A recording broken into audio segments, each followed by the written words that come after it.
Let's take a quick journey into the world of the Old Uyghur alphabet, a script that once connected civilizations from Istanbul to Beijing. Developed in the 8th century, it evolved from the Sogdian script with roots in Aramaic. It was written vertically, from top to bottom, and read left to right, truly unique among writing systems.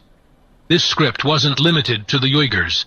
It influenced Tatars, Mongols, and Manchus, and even appeared in the Ottoman Empire. In fact, Sultan Mehmed II, Fatih Sultan Mehmet, once wrote a letter using the Old Uyghur script, showing its prestige and reach. Even Islamic books and religious texts were written in this script, proving that it was not only a cultural tool, but also a religious one.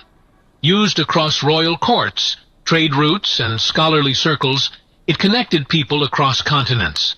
Though it has faded from daily use, the Old Uyghur alphabet remains a powerful symbol of our Turkic heritage, rich in history, language, and faith.